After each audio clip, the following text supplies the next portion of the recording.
ముందుగా అసలు ఏం జరిగిందో చెప్పుకొని దాని తర్వాత కోర్టుకు వద్దాం. ఈ నెల 3వ తేదీ మోహన్ బాబు యూనివర్సిటీకి సంబంధించి కొంతమంది వచ్చి అక్కడ ధర్నా చేస్తున్న విద్యార్థి నాయకుల్ని SFI student federation of India విద్యార్థి నాయకుల్ని కిడ్నాప్ చేశారు అనే ఆరోపణలు వచ్చాయి. దాంతో తిరుచానూరు పోలీస్ స్టేషన్ లో కమ్యూనిస్ట్ పార్టీలు కంప్లైంట్ ఇచ్చాయి. తర్వాత విద్యార్థులను పోయి రెస్క్యూ చేశారు పోలీసులు.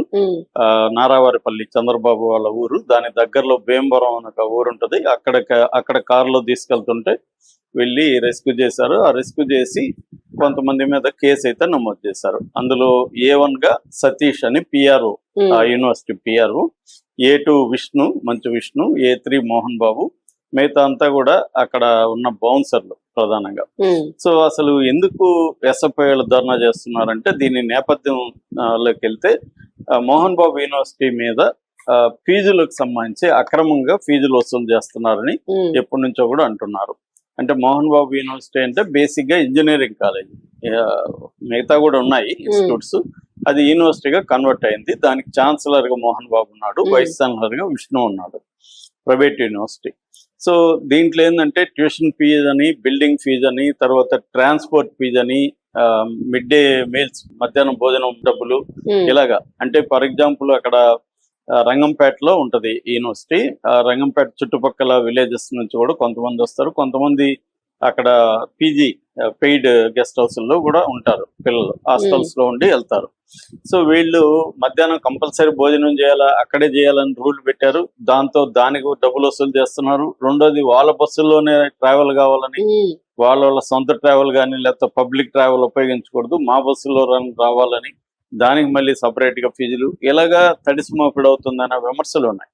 దీని మీద ఏమైందంటే లోకేష్ ఆధ్వర్యంలో కంప్లైంట్ ఇచ్చారు. ఈవెన్ మనోజ్ కూడా లొకేషన్ కలిసి ఇవన్నీ కూడా డీటెయిల్ ఇచ్చారు. పేరెంట్ అసోసియేషన్ వాళ్ళు కూడా వెళ్ళి గవర్నమెంట్ ని కలిశారు.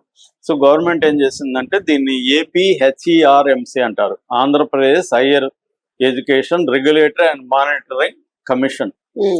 దీనికి కంప్లైంట్ ఇది చూస్తుంది అనమాట. హైయర్ ఎడ్యుకేషన్ కి సంబంధించి ఏమన్నా ఇట్లాంటి ఫిర్యాదులు వచ్చినప్పుడు. సో ఈ APHERMC వెళ్ళి, హైయర్ ఎడ్యుకేషన్ కమిషన్ వెళ్ళి మొత్తం దాని మీద ఇన్వెస్టిగేట్ చేశారు. ఇన్వెస్టిగేట్ చేసి వీళ్ళు చెప్పింది నిజమని తేల్చారు కూడా.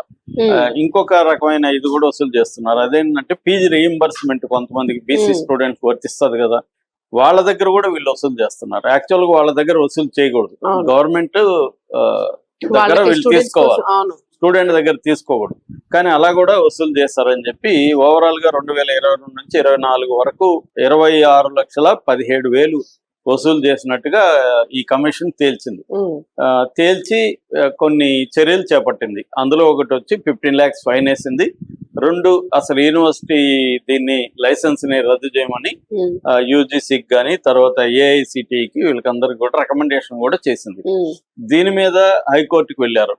ఫైన్ అయితే కట్టారు, యూనివర్సిటీ రద్దు అయితే జరగలేదు. ఇది నేపథ్యం అనమాట. ఈ నేపథ్యంలో విద్యార్థి సంఘాలు హైకోర్టు ఇది ఇచ్చిన, ఇంకా హైకోర్టులో పెండింగ్ ఉన్నప్పటికీ కూడా ఫీజులు మళ్ళీ అలాగే చేస్తున్నారు, వీళ్ళు ఆపలేదు అని చెప్పి వీళ్ళు మొన్న 3వ తేదీ తిరుపతి NTR సర్కిల్ వద్ద ఒక దిష్టిబొమ్మ, మోహన్ బాబు విష్ణు దిష్టిబొమ్మ ప్రోగ్రామ్ ప్లాన్ చేశారు. కానీ పోలీసులు పర్మిషన్ లేదని అక్కడ వాళ్ళకి పర్మిషన్ ఇవ్వలేదు, పబ్లిక్ డిస్టర్బెన్స్ అని. ఇవ్వకపోయేసరికి విద్యార్థి సంఘాల వాళ్ళు అక్బర్ అని జిల్లా కార్యదర్శి SFI, తర్వాత వినోద్ అని యూనివర్సిటీ SFI లీడరు, వీళ్ళిద్దరు ఆధ్వర్యంలో విద్యార్థులు వెళ్ళి కలెక్టరేట్ దగ్గర నిరసన తెలియజేయడానికి వెళ్ళారు. వెళ్ళినప్పుడు వీళ్ళని అక్కడ బౌన్సర్లు వచ్చి సతీష్ ఆధ్వర్యంలో వీళ్ళని పట్టుకొని లీడర్ని కారులో కిడ్నాపులు చేసి తీసుకెళ్తుంటే అది కమ్యూనిస్ట్ నాయకులకు తెలిసి వీళ్ళు వెళ్ళి SPని కలిశారు, సుబ్బారాయుడిని.